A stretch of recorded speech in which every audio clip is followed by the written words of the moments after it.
Let's start with a short meditation.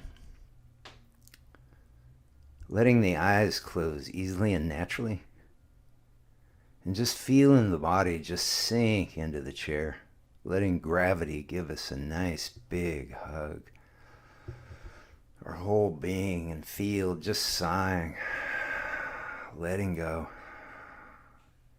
Letting go of the day, the week, any plans that we have later. So that each releasing breath sees us falling deeper and deeper into the center where we are, right here and right now. Noticing how the eyes continue letting go, those tiny optical muscles and the soft tissue around them, lightening and softening, and the cheeks and the sinuses, softening and opening. Nice full breaths. The forehead and the brow, the sinuses beneath and behind, softening and opening. And with the tip of the tongue lightly touching the gum line behind the top two front teeth and the mouth slightly open, letting the breaths fill us from the abdomen all the way up into the airy fibers of the lungs. And on that sighing exhale, as the shoulders relax down and that breath relaxes out of us all the way down through the abdomen, we begin to let go of our grip on ourselves, letting our whole beingness just sigh, let go again and again.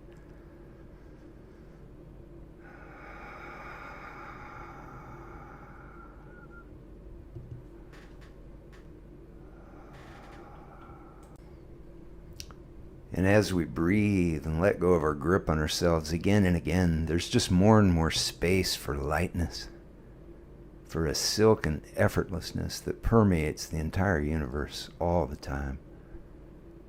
A nurturing radiance, just waiting for us to breathe and let go and lose ourselves in this field of lightness. Letting the brain-mind open to this lighted awareness above the physical fray.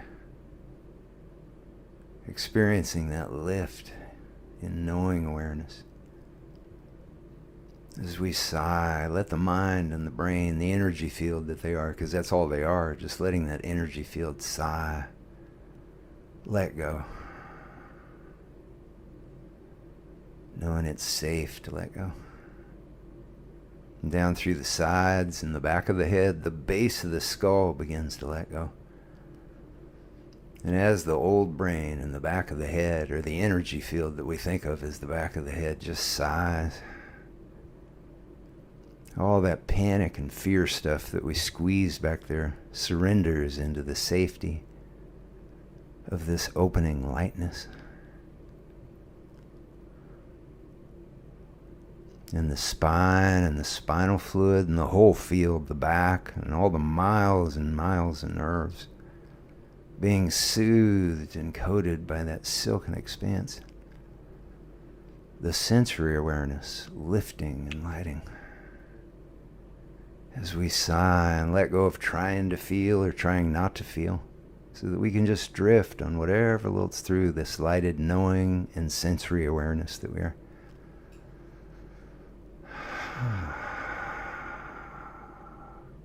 Throughout our being and field, as well as on up through the solar plexus. And as we let that nerve bundle in the upper abdomen just sag as it sighs, just surrender to gravity, we start to let go of a lot of the fear and trepidation that we squeeze in that upper abdominal area. Knowing that it is safe to just let go there. Let go of all the armor and defenses. Become open and vulnerable. And light. Through the abdomen and pelvic bowl. The organs softening and lightening.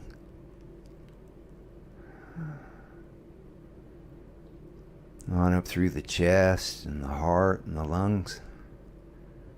The lungs, the wings of inspiration begin to open. to lift and light.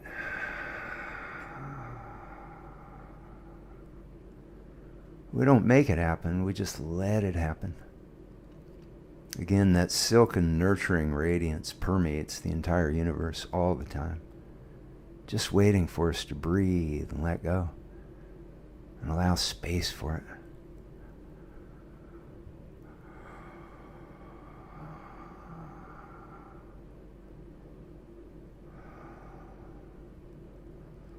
And the bronchial tree, the upper chest lightening up on itself.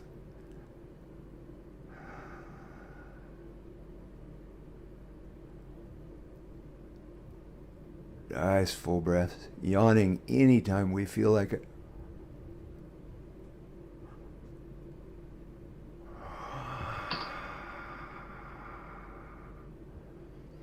And the heart lighting, so that every breath we breathe in breathes in lighted oxygen that's carried with every beat of the heart through the circulatory, liquid, lymph and glandular systems. And with the liquid systems, the emotional awareness lifting and lighting. As we sigh and let go of our hold on emotional states so that we can just drift on whatever floats through this lighted knowing, sensory, and emotional awareness that we are, being opened and unfolded by it. And the more we let go, the more light there is, or silken effortlessness, however we perceive these states. There's no certain right way. But we just let the very center of the brain just sigh, knowing it's safe to let go, to get lost in this limitless field of nurturing lightness. It's safe to lose our sense of self, the I and me, and just meld into this safety, this openness, this nurturing lightness. Letting the center of the heart know it's safe to let go, to be open and vulnerable.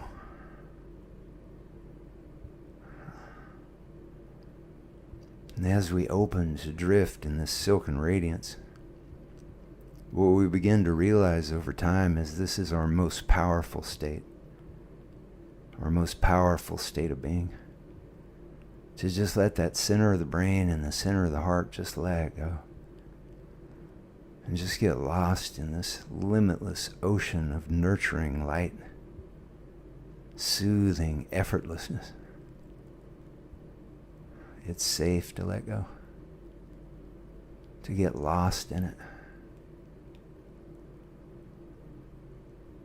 Feeling the breath breathe us.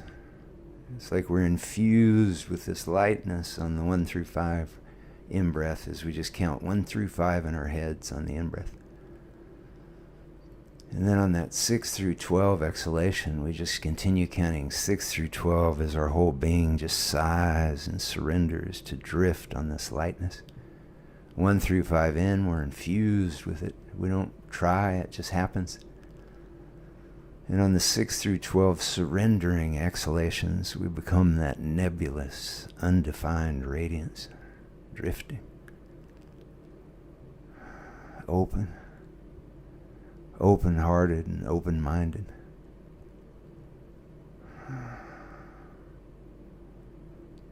Drifting on the nurturing ocean of the universe. That safety and complete acceptance.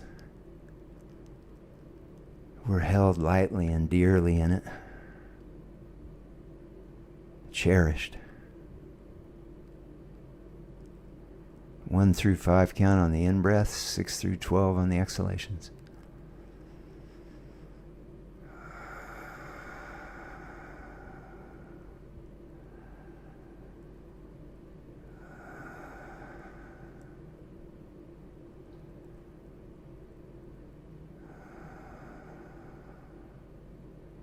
And we can continue floating in this silken lightness.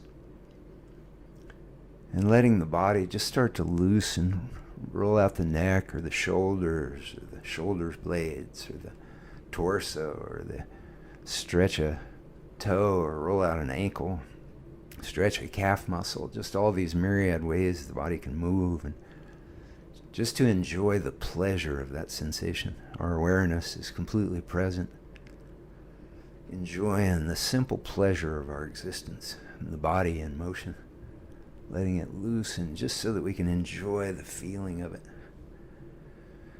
Nice full breath. Yawning anytime we feel like it. Stretching, loosening, yawning anytime we feel like it. As we continue to float in this liquid radiance. And we can continue floating in this lightness even as, when the time feels right, we'll begin a very gradual soft focusing on the floor or whatever. But there's no rush. Just letting the waves drift us back in their own time as we enjoy the transition. So that even as we do start to become visual, we don't really fix or focus on anything, but we continue to open to this field awareness that we are, this lightness of being, this pure consciousness, unfocused, limitless.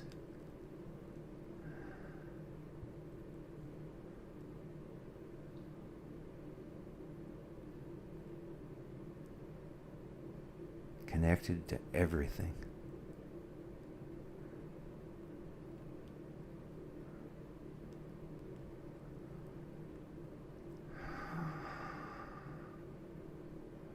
Good. All right. Well, if some of the suggestions in that meditation or stress management exercise seemed far-fetched, buckle yourself up, because we're going to go on a journey here that's going to show you that all that was science-based, that we live in a safe and nurturing universe, that there's a kindness and a compassion that permeates behind and beneath everything, everywhere, all the time. What we start to see as we play with these consciousness exercises is we start to see how the waves and the storms of our own consciousness and emotions begin to build before they even begin to build on a conscious level. And as we become more adept at that, we become more adept at seeing the fabric of the universe, the ocean of the universe.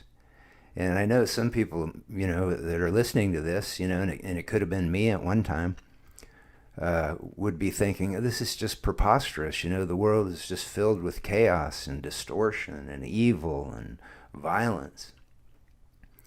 But that's not what the science and the data show.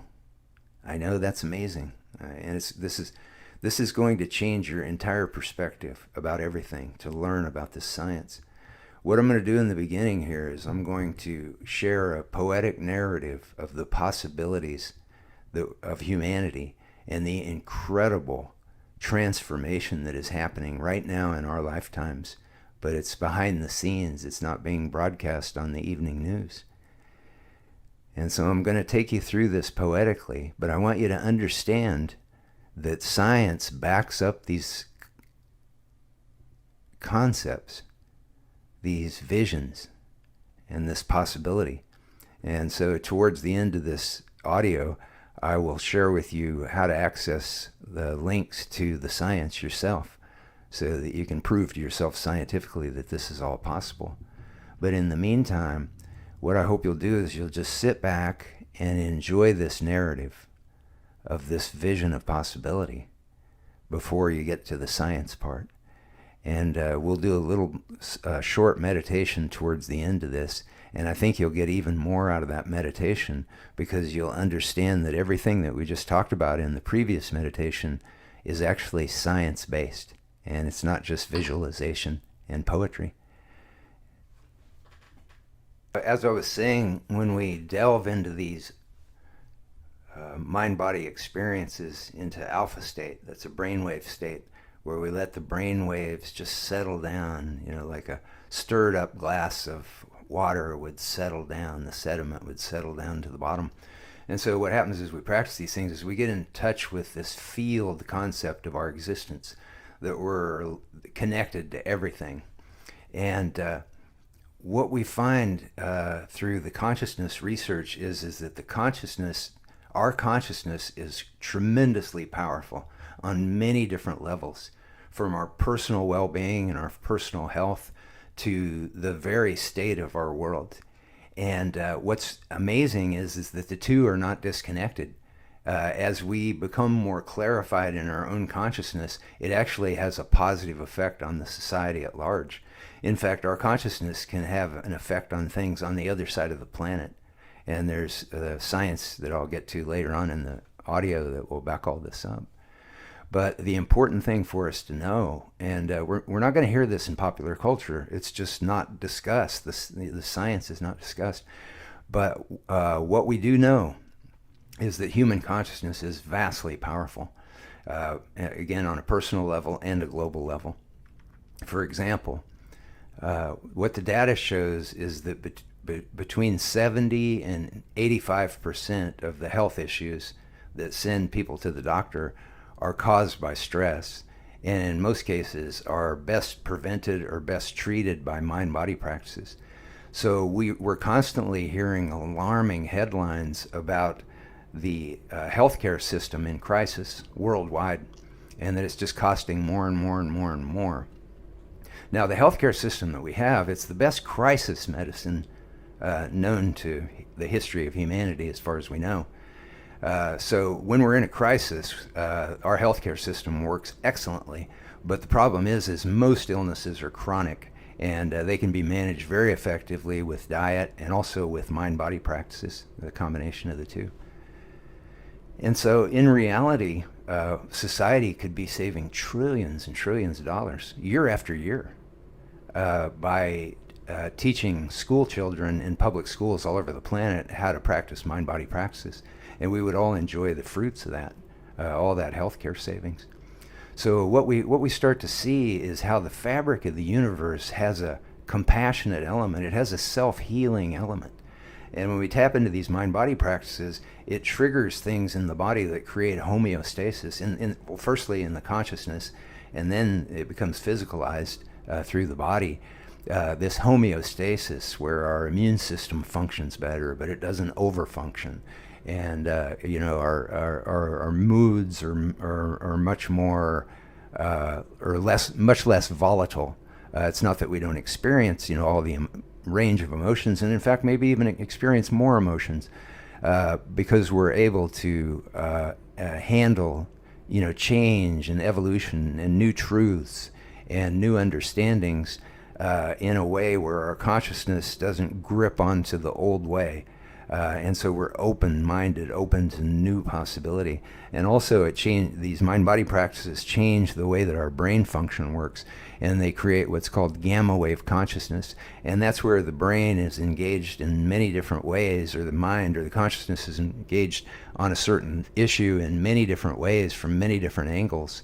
And then it's able to choose a more congruent and more elegant solution to the problem because of that gamma wave consciousness.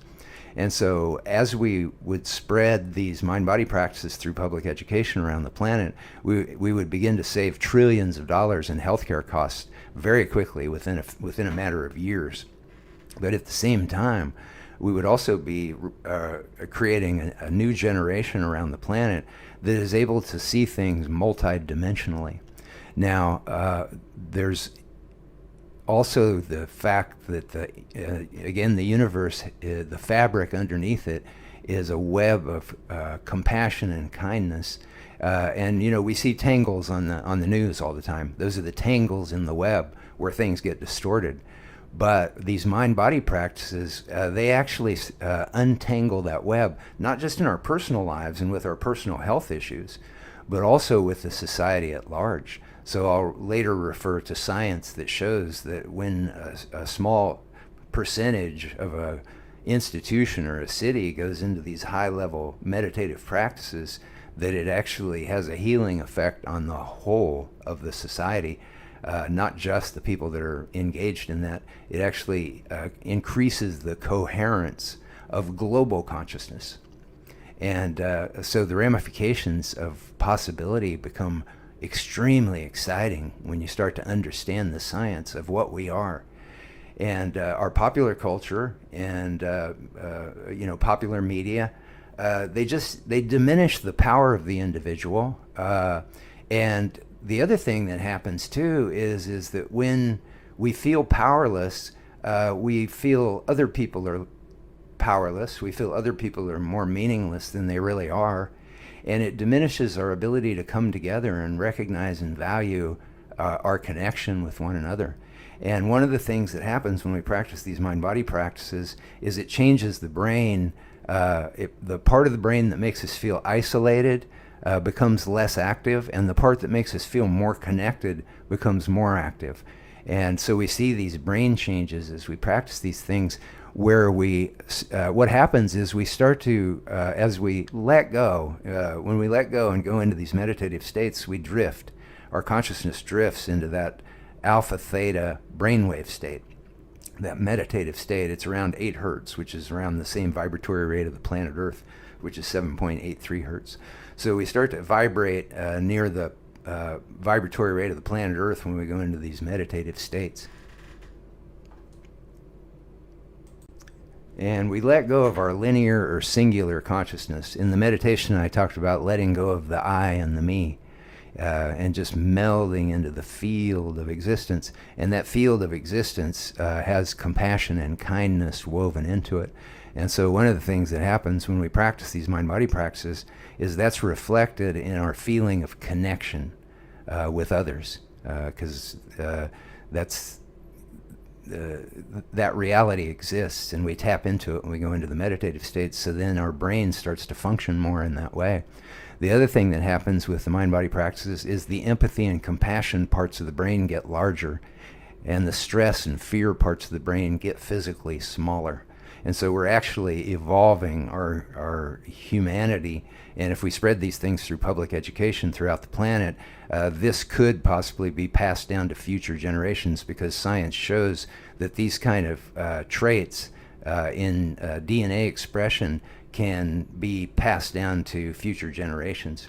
And so we're talking about actually altering the function of our DNA when we practice the mind-body practices. Because what happens when we get stressed and fearful and angry is our DNA coils more tightly. And that's not healthy. It actually it diminishes the healthy expression of the DNA. You have more inflammation. But when we go into states of deep relaxation, which mind-body practices can help us do on a regular basis, on a daily basis, hopefully, and then what happens is our DNA relaxes. It relaxes, it uncoils, and then the DNA expression becomes more healthful. And what the science also shows is that our DNA, just like everything in the universe, is woven with that compassion and kindness. Because when the study participants were involved in actions, altruistic actions or compassion actions, helping the greater good, their DNA was more healthful than when they were enjoying selfish pleasures. And so our consciousness not only affects, the physical reality, but the larger consciousness of the planet. And I know that a lot of times, when I mention that, people flinch because they think, oh my God, I think a lot of angry thoughts or mean thoughts, or, because we're all human beings and we have these kind of thoughts from time to time. But what the science shows is that the most powerful form of our consciousness is healing and compassion. And there's data that backs this up out of 20 years of study from Princeton University born Princeton Engineering and Anomalies Research Lab. And they found that our consciousness is most powerful in states of compassion and connection. And so that takes the pressure off. And then that way we know that we're not destroying the world when we have bad thoughts, right? Those things, it puts them in perspective. But what it also does is it becomes incredibly empowering. Because as we practice the mind-body practices, we begin to experience the connection of ourselves to everything. And, a way of thinking of it is the sacredness, how sacred we are, that we're part of everything. And that we have the ability to contribute a healing wave of consciousness into this fabric of the universe. And what our consciousness does is it doesn't make the world good. We're not saving the world or anything like that. There's a goodness woven within it, within the universe. What our consciousness seems to be able to do is to create greater coherence in global consciousness. And the other research shows that this has a healing effect on the society at large, on a massive scale. And so just let that resonate for a moment. When we go into these states, these alpha, theta, brainwave meditative states, we're increasing the empathy and compassion size parts of our brain, and we're melding with the fabric of the universe that is just woven with compassion and empathy. And that ripples out to the global consciousness. So what we start to find as we delve into the science is the most powerful evolutionary act that we can take isn't fighting against this or that or the other thing, but it's embracing this reality of a compassionate universe and letting it change us and letting it change the ripples that we send out into the world. And those ripples start to have an effect on the global consciousness.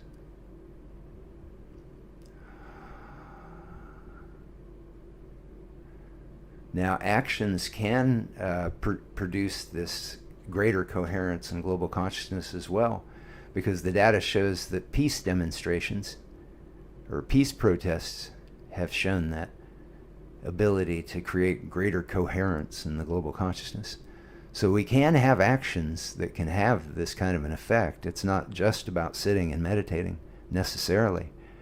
But if, that centeredness of consciousness precedes an action, and that action becomes a meditation, it becomes more powerful.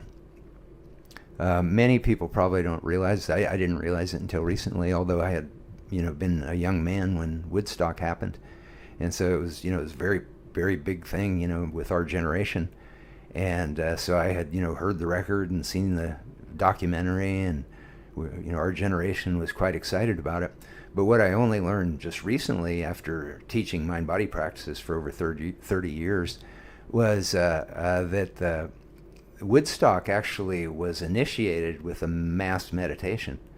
There was a yogi that came out on the stage before any of the performers performed. I think Richie Havens was the first performer, but I'm not positive about that. But what I do know is that they opened the event with a yogi coming out and leading the entire crowd, and some of his students were on the stage with him in a mass meditation. And then, as everybody knows, Woodstock became 3 days of fun and music. Like Max Yasker, the farmer who gave up his land for the concert, he said, "I just want to thank you, to have 500,000 kids come here for 3 days of fun and music, and nothing but fun and music, and I just want to thank you for it." and that ignited a concept, of cooperation and nonviolence and peace that rippled out through generations. And Woodstock is still something that many young people today have heard of, and generally have positive thoughts of. And so these waves, they echo out, and they change the future of humanity. And the most powerful waves, the science shows, are the empathy, compassion, and healing waves. And so when we breathe and let go and let ourselves delve into meditative experiences, we remind ourselves again and again that it is safe. It is safe to just let go. Just completely let go. Let go of everything. Everything we think, everything we believe, everything we think we are. The Tao Te Ching, which is kind of the philosophy of Tai Chi and Qigong, in the Tao Te Ching, there's a line that says, "When I let go of what I am, I become what I might be." And what we know from the science is what we will become is more compassionate. Because what we find is that compassion is the solution to every issue that we come up against.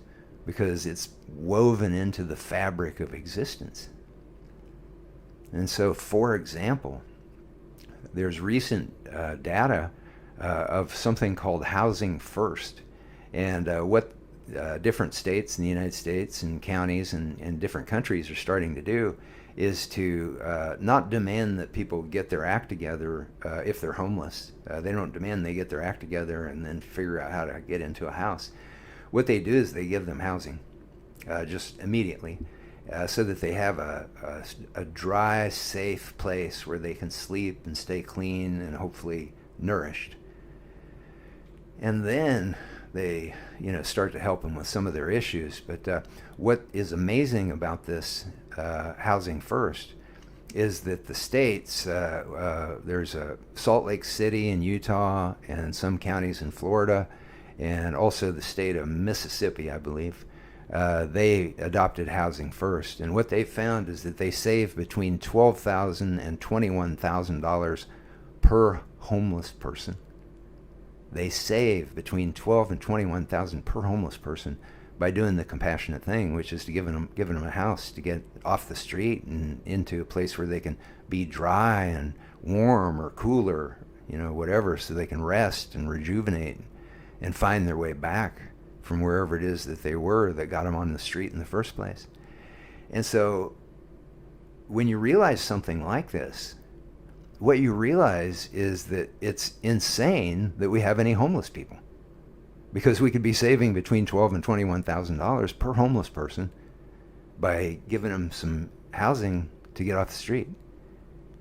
And you see this again and again. This compassion is just woven into the fabric of our existence. And I wrote a book called, the latest version is the new second edition of the Gospel of Science. And it's a 700-page book because I wanted to put all this science that I'm talking about in that book so that you would be able to go to it and see the sources and the research and the studies. And when you do that, it's overwhelming. It's overwhelming that this is a safe, compassionate universe that we live in. And it's shown and reflected in every one of the facets of this huge holographic crystal that the universe is.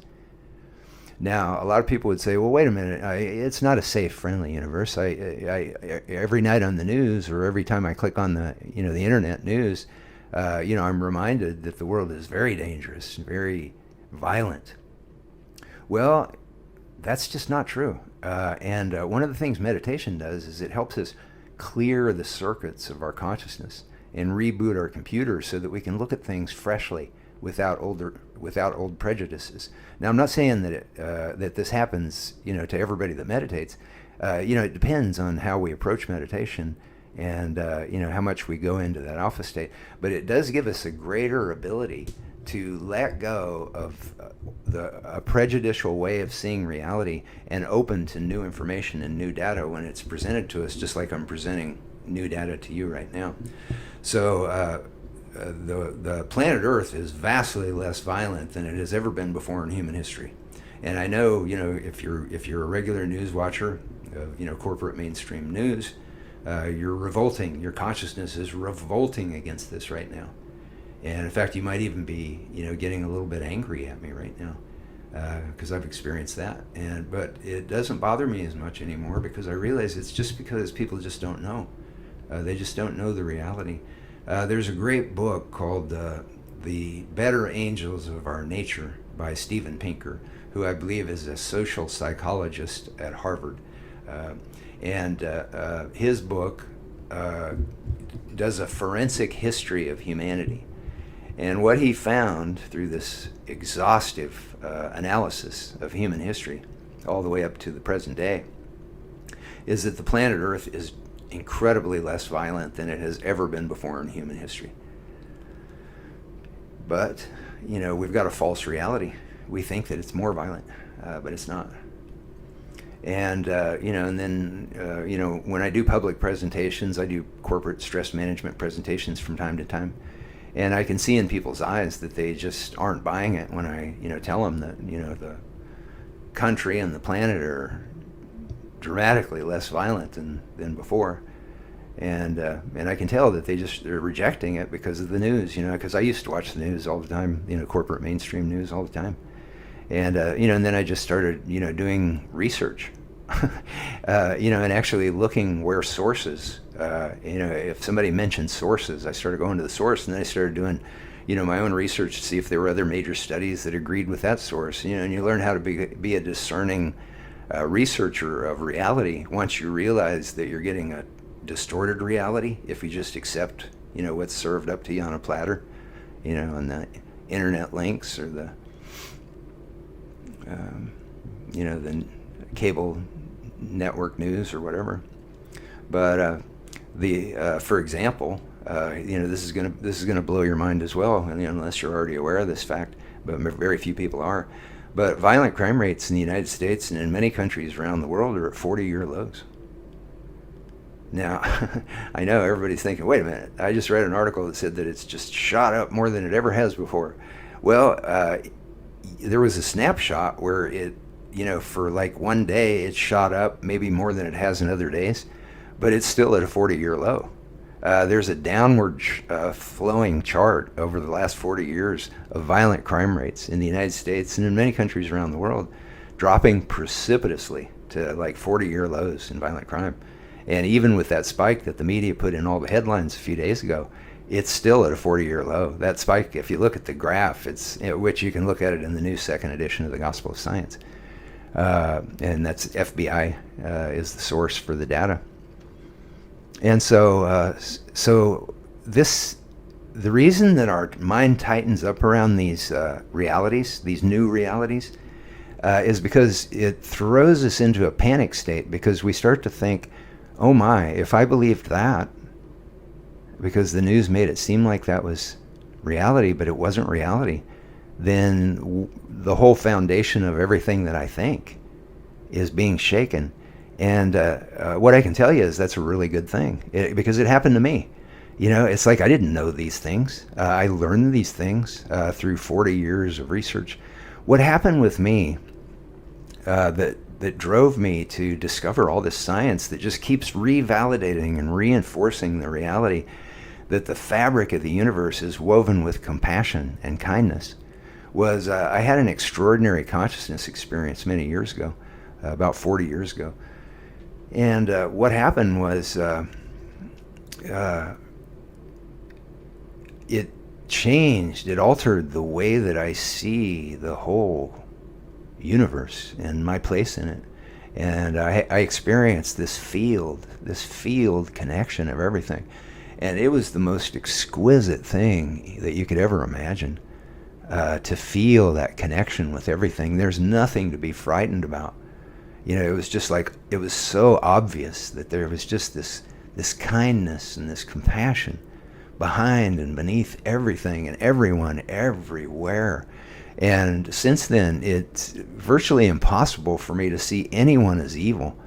What I see is I see tangles in the field of kindness and compassion, knots that get knotted up, and people get knotted up. We get lost. I get lost. I get, pulled away from, that natural compassion and empathy of the universe. But as I became aware of the science that I collected over 40 years that validated this incredible, extraordinary consciousness experience that I had, it just became impossible not to recognize, and it changes the way that I view everything. And I'll get into some of the ways that it changes things, just on a daily basis that can make our lives just so much more beautiful.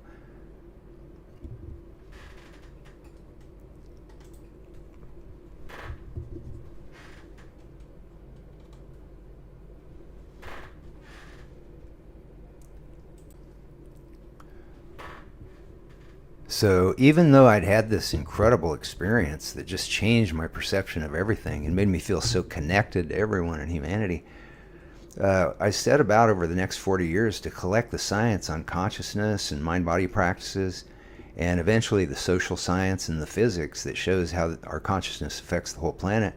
Because I had experienced some of these things as I was going through this 40-year journey, and I needed this science to explain it to other people, but also to explain it to myself, because it was so easy to lose touch with that beautiful reality of our existence if I wasn't constantly reminded that it's scientifically real.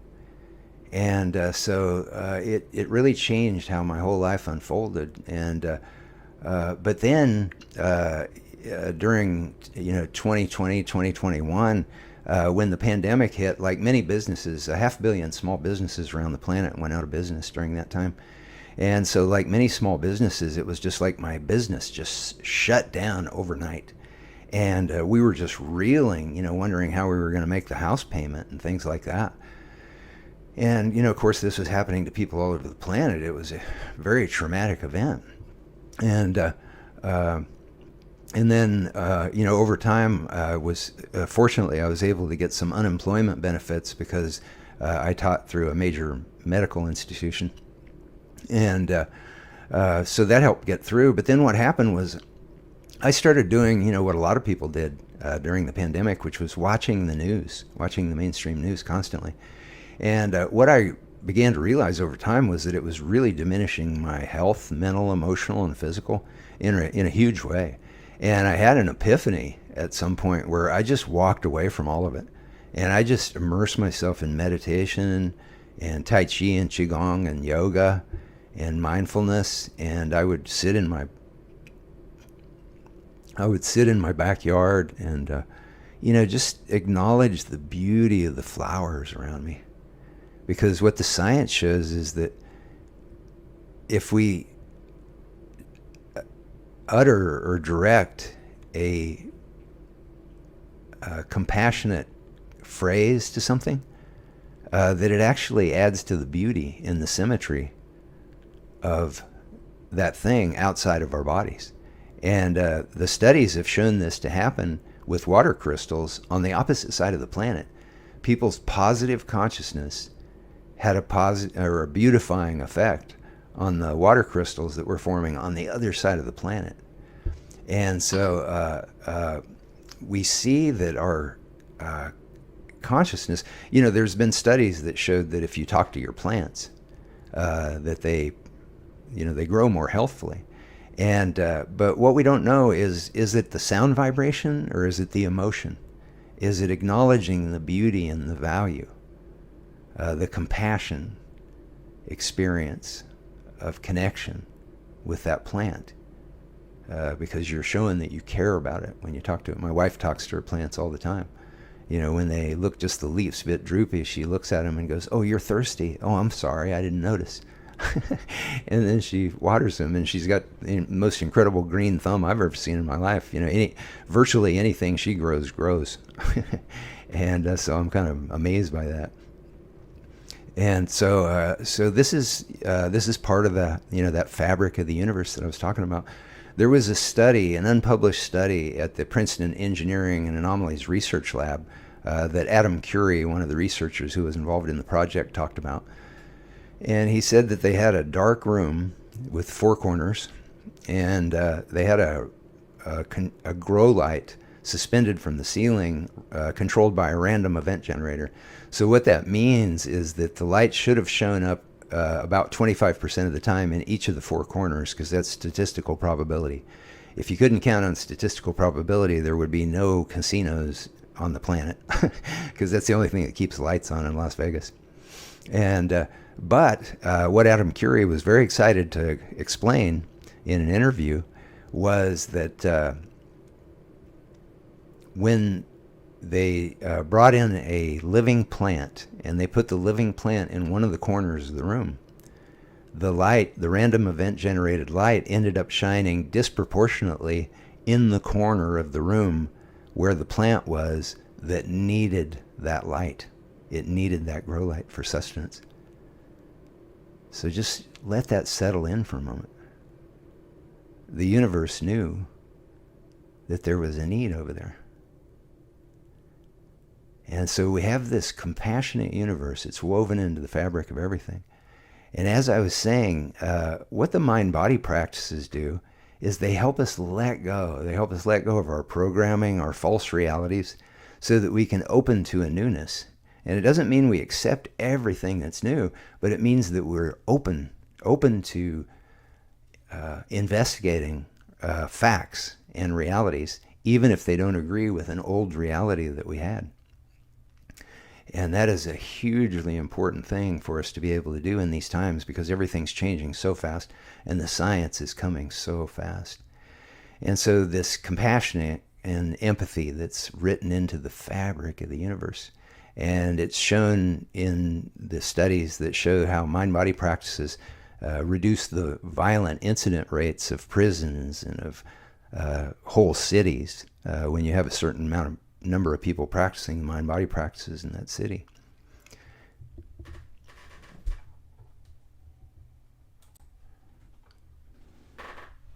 And we know that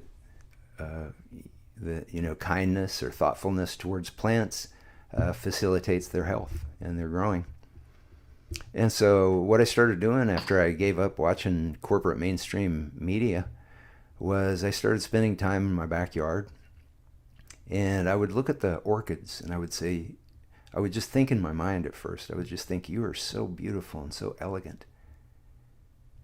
And when I said that, it was like it became more beautiful and more elegant. Now, of course, part of that was my consciousness, in my mind, just being present and acknowledging the beauty of the orchid. But the science shows that it actually has an effect on, our consciousness has an effect on things outside of our body and can contribute to beauty and symmetry and the health of things outside of our body by these waves of consciousness. So when I would sit in my backyard and I'd start to worry, I would just breathe and let my mind and my heart let go. And I would let go of all those things that I was tangled up in and worried about, and just feel my presence, just feel my beingness, my breath, and that lightness. And then I would acknowledge the beauty of that orchid and how elegant it was. And then it would become more beautiful, more colorful.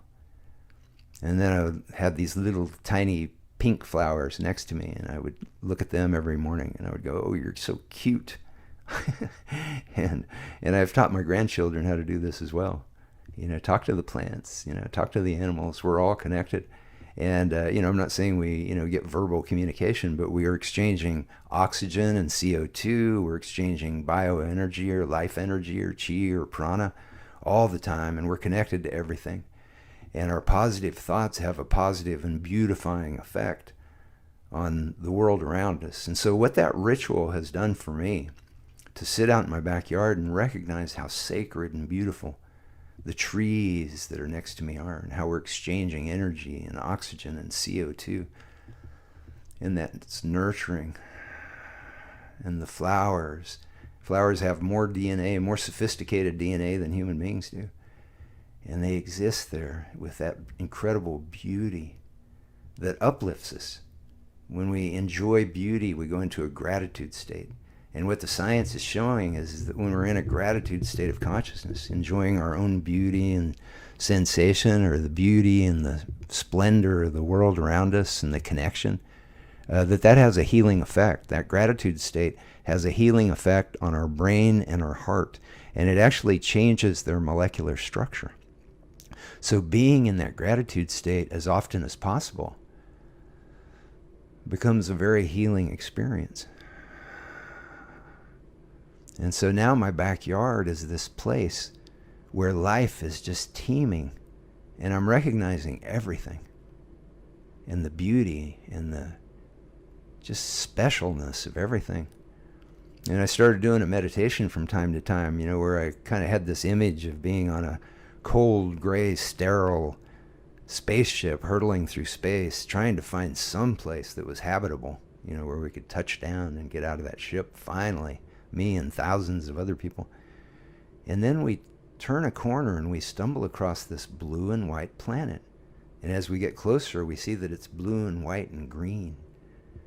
And then we see that it has these incredible oceans teeming with life. All the life supporting the other life. And the green forests and all the life supporting all the other life. And this species of really interesting people that could speak in a language that I could understand. And little creatures with fuzzy tails that would just scamper up trees and leap from one tree to another.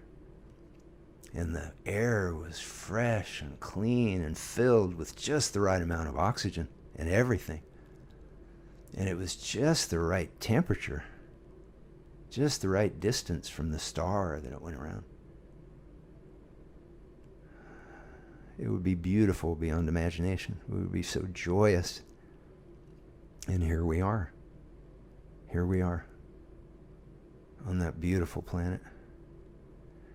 What we've found over the last 40 years, I mentioned how violent crime rates have dropped precipitously in the United States and many countries around the world for the last 40 years. What also has happened in that last 40 years is that mind-body practices have spread around the planet like a wildfire. It really exploded with the Beatles. It didn't start with the Beatles, but it exploded with the Beatles when they went to India to study meditation with the Maharishi. And then eventually, when I became an older young man, I think I was influenced by that, and I started watching lectures of the Maharishi. And he had been a physicist before he started that worldwide meditation movement. And he described things, with a scientific vernacular. He talked about our consciousness being like the surface of a great deep ocean, a quantum field. He used that metaphor because the quantum field is the field that everything emerges from. It's the field of limitless possibility. And so the particles that we see are constantly submerging back into that field and then manifesting out of that field. So if your eyes could see fast enough, anything that you're looking at would be kind of blinking in and out of existence on, billions and billions of different little flicks, because we're not a static creature. We're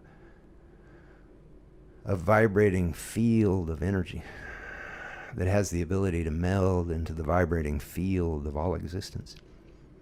In fact, just to get an idea of just how much of an energetic being you are, it's good to realize that if you could somehow smush all the subatomic particles together that human beings are made of and get rid of all the empty space or the energy field, the whole of humanity, the entire human race, would only add up to the size of about a grape. That's how much space we are. I mean, it kind of makes you feel like the wind could just blow right through you, because we are mostly empty space or potential energy field.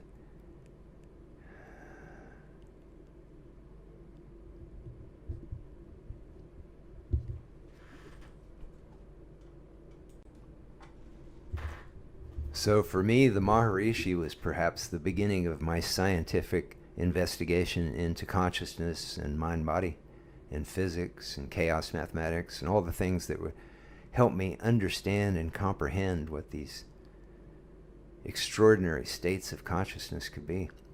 And I mentioned earlier how my own experience started 40 years ago with an extraordinary consciousness experience that showed me the connection of all beings and all matter. And through my 40 years of research, what I discovered is it's not just me. People all over the planet are having extraordinary consciousness experiences all the time. We all have them. If you've ever experienced a synchronicity where, you were just thinking of somebody and then the phone rang and it was them, or, you just needed something to happen and then boom, something pops up that is the solution or the answer to that problem or whatever. These are known as synchronicities. And what the science shows is that when we go into these meditative states on a regular basis, we have a higher incidence of synchronicities. And so what that means is that there's a higher consciousness beneath the fabric of everything, beneath the existence of everything. And when we can tap into that,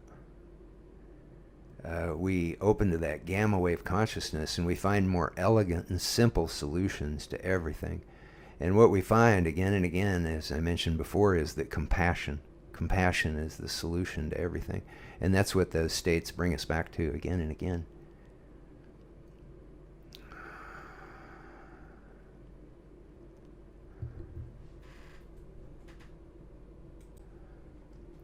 So as we start becoming more mindful of the place that we live in, the people that we live with, the animals that we interact with, the nature that we interact with, and we start recognizing their beauty and their value, just their intrinsic value, not what they have to earn to have, but just like a flower, just the beauty of their beingness. And I'm not saying that, we should be a doormat and let people walk all over us or anything like that. But I'm just saying, a lot of times we can kind of direct which way our consciousness goes, and it tends to fall into repeating patterns. It's just like a lot of times, if we get a divorce early on in our lives, we might end up getting another divorce very quickly because we bring the same thing into the next relationship. And in fact, we may even be attracting the same type of person that we attracted before. But we start to see, as we go into the mind-body practices, how we can kind of catch ourselves going down a certain thought path. And if that thought path is not going to lead us where we want to go, we have the opportunity to go down another thought path. And that other thought path, as we start to see the sacred and the beauty of the things around us, and we start to make that a habitual practice. And practice in mind-body practices actually changes our brain and our nervous system to give us a higher propensity to be drawn to those higher vibratory states of consciousness, where we're drawn to the beauty and possibility. And another thing that's happened to me since I gave up the corporate mainstream media is I've given up the idea of oppositional politics. I'm still interested in the planet. I'm still interested in the progression of humanity and our society. But what I've found is that if I let go of the duality of the us versus them, of we're right and they're wrong and all these kind of things, then what that does is it opens us up to start to look at systems. So we look at systems, like the ocean of existence, and we start to look where the tangles and the knots in the system are, rather than wasting just even any energy demonizing, this politician or that politician or whatever. But we start to look at the dysfunctionality of the systems, and then that can lead us to positive changes in those systems. So, one of the systems that I noticed, like I mentioned before, is the false reality that we get from mainstream corporate media, that the world's just going to hell in a handbasket, and that we're all isolated, separate individuals, and the universe is kind of a dead thing that just, by accident, happened to, create evolution or whatever. And I'm not preaching creationism here or anything like that, but what we do know, what the science shows, is that the universe is a living organism. It's a living conscious organism. And that consciousness is, at its very root, is compassion and empathy. Now, all the prophets of all the major religions, that was a core part of what they were trying to convey to people, was that universality of humanity, and that compassion is the reason that we're here. What we didn't realize was they were actually advocating a scientifically based reality of that compassion being woven into the fabric of the universe. And I can't digest a 700-page book of science on this, but if you go to the book, which your local library should have it, and if they don't, they can order it, but it's the new second edition, The Gospel of Science, and the subtitle is Mind-Blowing New Science on Ancient Truths to Heal Our Stressed Lives and Planet. And if you read this book and you read through the science, I don't see how you could not have a whole paradigm shifting change in the way that you see the world, and how much, and a shift towards creating consciousness patterns that bring us to the realization of just how beautiful and sacred everything around us is. And so, knowing this science and understanding that my consciousness is changing my physical reality, my health, my brain health, my heart health, and also the people around me and the society around me, it just keeps, kind of bringing me back to recognizing the beauty and the value, because the science shows that's the most powerful form of consciousness. And then we start to look for solutions to problems. And so, for example, in the case that I mentioned earlier about homelessness, really, how could there possibly be a political debate about this? If society saves $12,000 to $21,000 by getting homeless people off the streets and into housing, we would be insane. We would be economically, fiscally irresponsible, in a massive way, to not be saving that money by getting the homeless off the streets. And again, I think it was Mississippi that has done that in the United States. That's the first state that has done it. And they're enjoying those savings. And they're creating a more compassionate society, a more healthy society. And that's going to ripple out, and it's going to increase the health of their society in many different ways. And so what a beautiful way to create a universe. But you're never going to see this on the mainstream media. So, so I have to explain, I get into this in the new second edition of the Gospel of Science with the links to the research and the data. But what's happened with our mainstream media is that they get instantaneous reporting on viewership. And what they found is that when the reporting upsets us or frightens us or angers us, it releases stress chemicals. And then we get addicted to those stress chemicals, and we keep coming back for more because we don't even realize it, but we're addicted to the stress chemicals. So we get a kind of a high from sitting there watching, the corporate mainstream news or media all day long. But it's not healthy for us. And unfortunately, it's not giving us a really accurate perception of the planet. It's giving us a hopeless, fearful perception of possibility. And what the science shows is that the greatest determinant, or perhaps the greatest determinant of our future health and well-being, is our vision of our future and our well-being. So if we're constantly immersed in a fearful image of the future, which is not based on reality, that's really important to remember. The data doesn't support that. The planet is vastly less violent.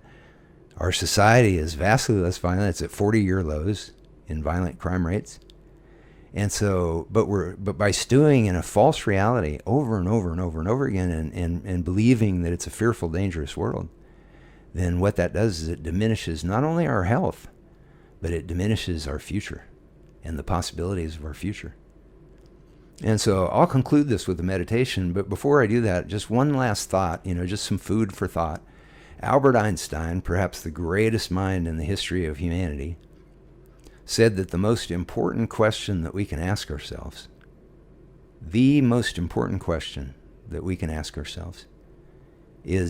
the universe a friendly place?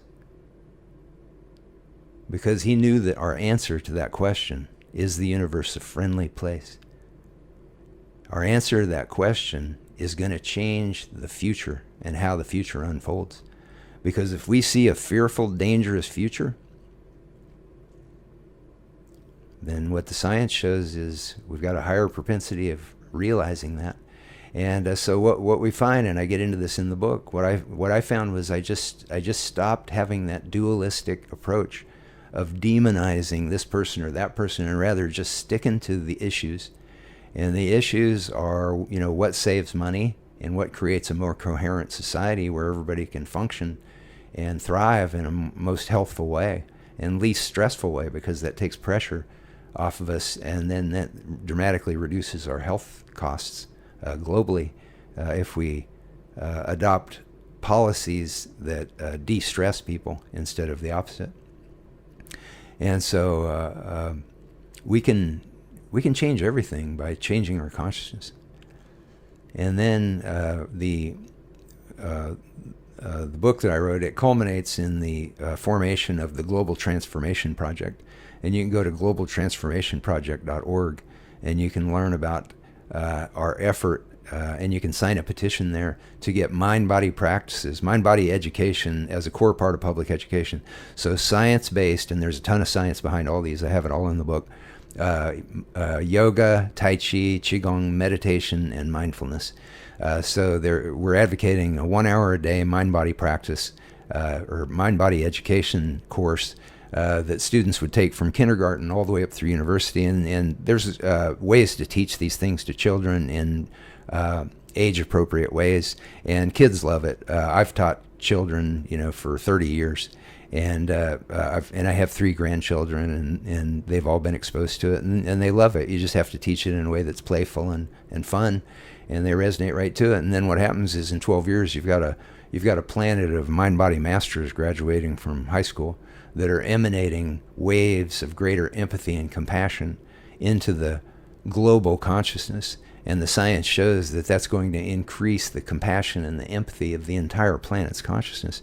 And it's going to further reduce crime and violent conflict throughout the planet. So what we start to find is that the struggle of the future is not being against this, that, or the other thing, but it's discovering a vision of possibility for ourselves and for our planet. As we practice mind-body practices, we don't have to believe. It's not like a creed or anything, although the science does back it up, and you can read that. But what happens is we just start to know. It's just in the fabric of our being that kindness and compassion is the path to everything. We don't try to be better.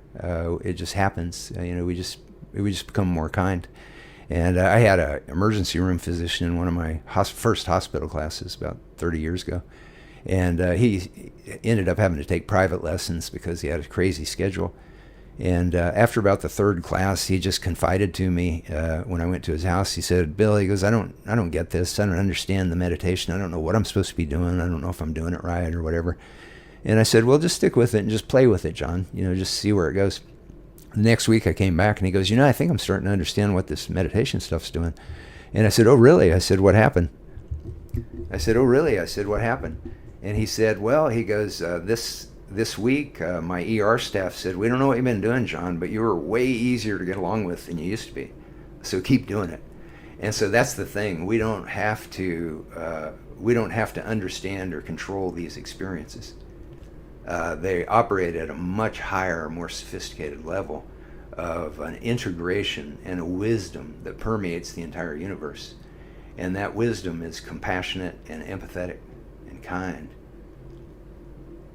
And so the delving into this consciousness state, this alpha, theta, brainwave state on a regular basis is changing the fabric and the future of humanity.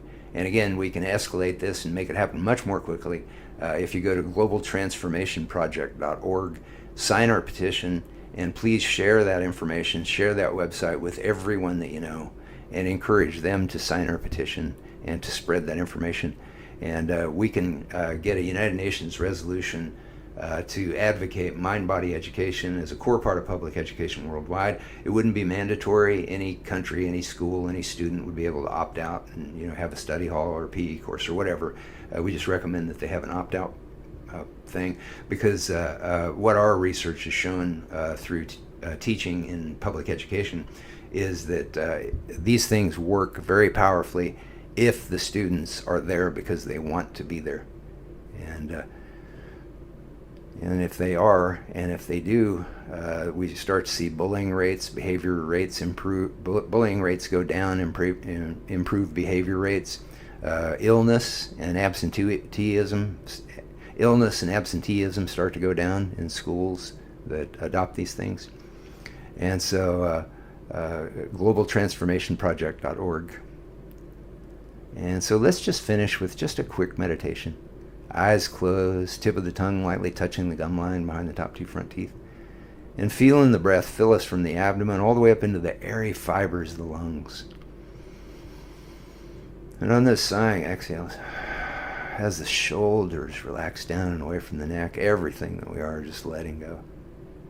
As we just allow space for this lightness, this silken, nurturing radiance that permeates the entire universe all the time. Letting the mind and the heart just sigh. Letting go. Knowing that it is safe to let go. Letting the solar plexus let go of its fear and trepidation. Let it sag. Become open and vulnerable. Knowing that that's not only safe, but it's just a great relief. It just allows so much more space for this nurturing radiance to permeate, to lift our heart and chest. The wings of inspiration opening, lifting and lighting. And the bronchial tree, the upper chest lightening up on itself. And the brain mind knowing that it is safe to just let go, to get lost in this drifting lightness. this nurturing radiance that we are.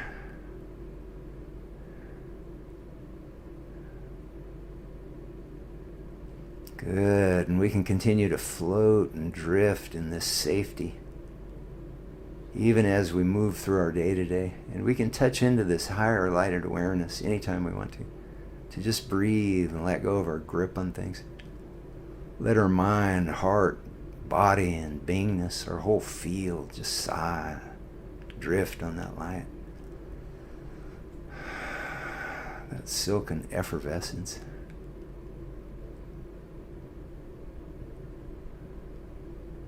Good, and then very slowly and very gently, whenever we're ready, opening our eyes.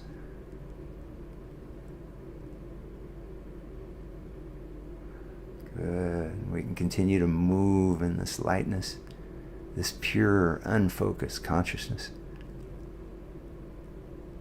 and touching into it from time to time as we go through our day. So please like and subscribe to our channel. It helps other people find out about it, so that we can help spread these waves throughout the planet. And again, I highly recommend the new second edition, The Gospel of Science.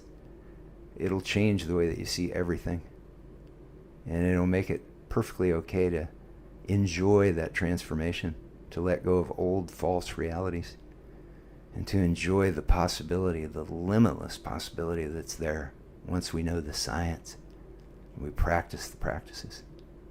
And there are great mind-body teachers in every city, in every country, all over the planet. Just shop around to find the one that's just right for you. And again, the big five that have the massive science behind them that can bring us into that alpha theta state, if they're taught in that way, are yoga, meditation, Tai Chi, Qigong, and mindfulness.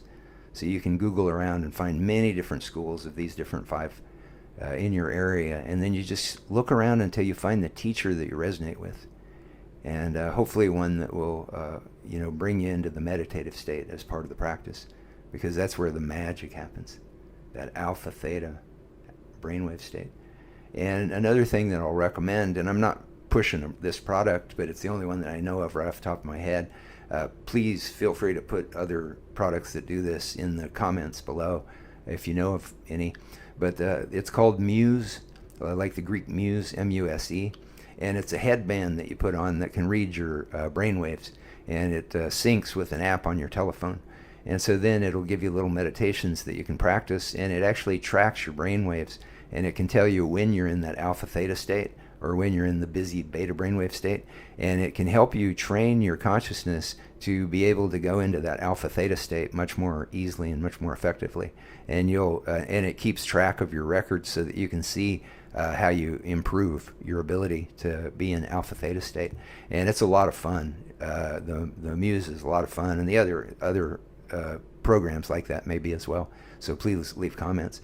But one of the things the Muse does is that when you're in a busy brainwave state, it has a sound effect that's kind of like water falling in a rainforest.